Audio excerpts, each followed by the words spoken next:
Hello, 7th grade. I hope you enjoyed your units on composers and most recently Leonard Bernstein and West Side Story. This week I thought we would approach the recorder and create some music rather than learning about music history. So you need to find your alto recorders and review the fingerings. What I'd like to do is have us go over the Mozart piece, A Little Night Music. In Google Classroom, I've provided photos of the sheet music and recordings and such, so you should be all set to go with just a little bit of reviewing of the notes. We worked on this a lot in the classroom, so the idea here is just to bring some beauty into the world by playing some music and enjoying the process along the way. So I'll play it for you and talk about a few notes, and then I'll play it on the piano, and I want you to play along with that. So first of all, we start on G, and we go down to low D, and we kind of bounce back and forth. I'm sure you're going to recall doing that. And then we go to B, and then high D. So it looks like this.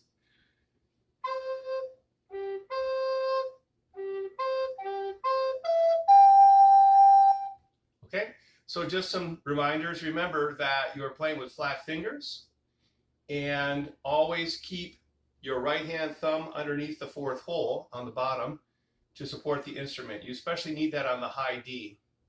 Okay, so that was the first musical chunk. The next chunk is it's C to A to C to A, C, A, F sharp, A, D. And I know that I'm moving kind of quickly here, but I'm assuming that muscular memory is going to take over for you as you review some of these things. Okay, so it should sound like this.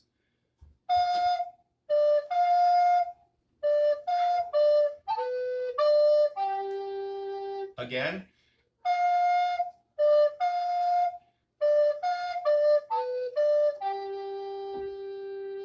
Okay, the next part, two G's, and then B, A, G, G, F sharp.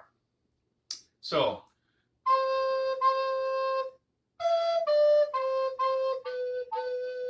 I'll play that again. Play it along with me if you can.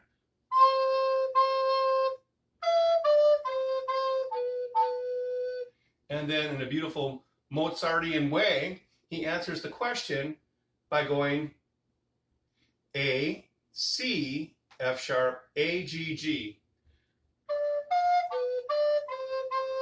So we have the antecedent, or the question, which sounds like this. And then the answer is, okay, and then that repeats. And then we finally have the part that goes G down to D and back and forth.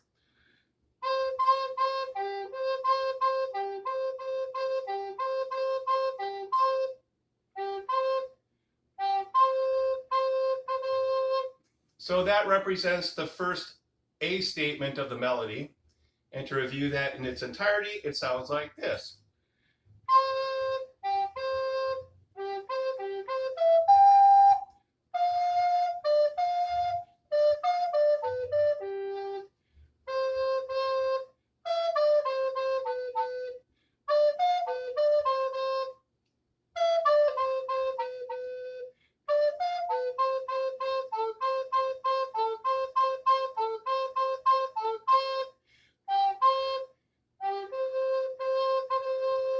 And then we have the B statement, which is high D to high E, and then we walk down the scale from D to G. So,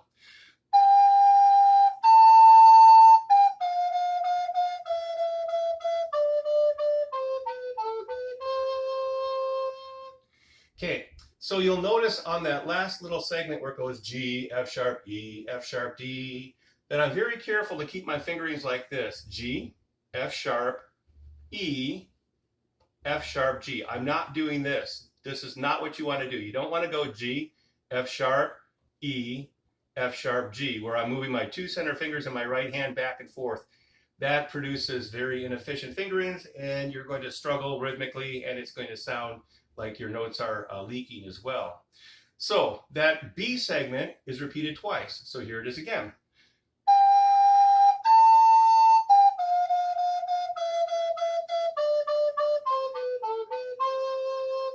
Okay, once the B section is finished, then you go back and play letter A one more time,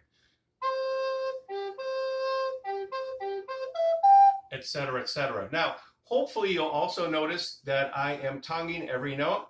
I'm saying ta, ta, ta, ta, ta, ta, ta. So it's nice and clean and articulated. Don't breathe into the instrument by going ha, ha, ha. Of course, if you do that, it will sound like this.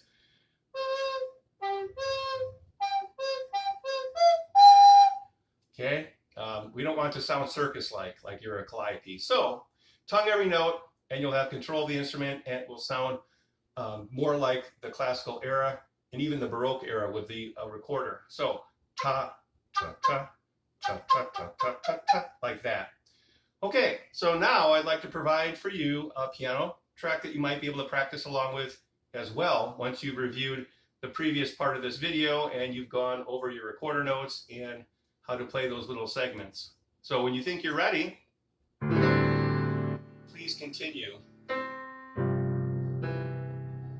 So here it is. 1 and 2 and play along with me.